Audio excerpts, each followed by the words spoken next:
Ladies and gentlemen, what is up everyone? I am so excited I can finally do this review, and that is the review for The Evil Within. I know it seems a bit late to be doing a review for this game, but I've been busy lately and I just beat it a couple of days ago and I said, it's time to review this thing, so let's do this. First of all, The Evil Within is the true successor to the Resident Evil 4. It feels similar in many ways, the gameplay, the atmosphere you get from the game, but saying that, if you're coming to this game to expect Resident Evil 4 or a story or a setting similar to it, don't. There are certain areas that will feel familiar, but The Evil Within is its own game. It's not just a blatant copy of Resident Evil 4. It has its own ideas, its own interesting elements. And let's start with the story. I'm going to keep this spoiler free. But when I'm saying that, I'm going to keep all the story spoilers free, but I will mention one or two creatures that you encounter in the game. But that's not a spoiler, because most people who looked up any part of this game will know the creatures I'm going to talk about. The story in this game will just screw with your mind. Through the entire thing you're going to be wondering what the hell is going on, and everything seems so jumbled up.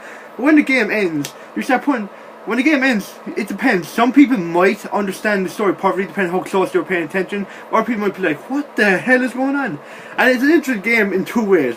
The first one is that the first time you play it, you're just going to be lost. You're going to be like, what the hell is going on? And then you play through it a second time, you start connecting the pieces and you start realizing, understanding things better. And if you think about it and you put all the pieces together after the game ends, the story becomes clear and it becomes really interesting. When I finished the game, I understood most of the story, but I looked up theories on the internet and what other people thought to get the full picture. And it's just it's a really interesting story. It really grabs you, it makes you keep going on and on in the game. So the story is interesting and it will screw with your mind. My advice, pay close attention because you will need to know every detail, because there's just some points where you're just like, what the hell is going on? Moving on then to the graphics. The graphics, while they're not the best ever you've seen in the game, the graphics are certainly not too bad. The areas in the game, the environments are brilliant. You travel to so many different settings, it's unbelievable.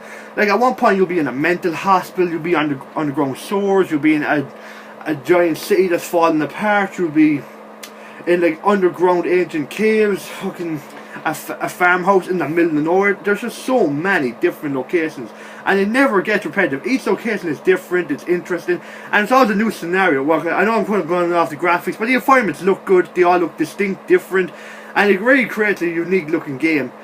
The graphics aren't as good, more the way everything looks, like not how good it looks, but how everything was designed.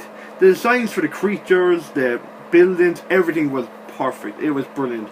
And saying that, the creatures in this game, there are some of the most disturbing creatures I've ever seen. Some of these creatures wouldn't be outplaced in Silent Hill, never mind a Resident Evil game. But there's two in particular that really were like the main standouts in this game. The first guy is the Keeper. This guy is pretty much the Evil Within's equivalent to Pyramid Head.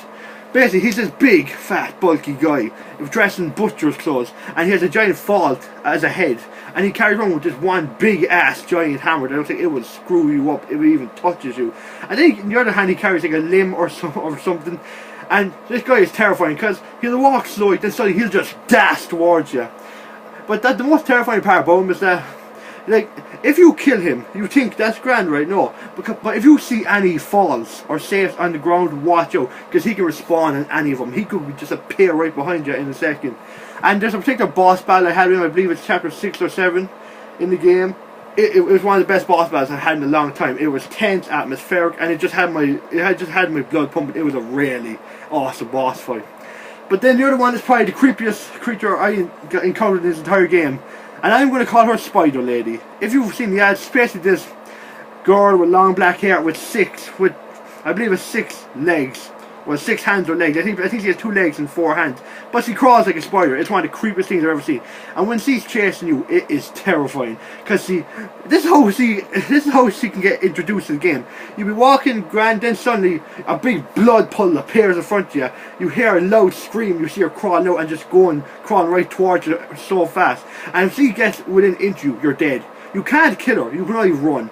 You can maybe be able to stun her for momentarily, but other than that you're screwed. You gotta try to keep her fighting, you're trying to get away from her. And it was just she was definitely one of the scariest creatures I've encountered in a long time in video gaming or movies. Just in the horror in general, it was just a creepy design, and it was very well done how they implemented her into the game.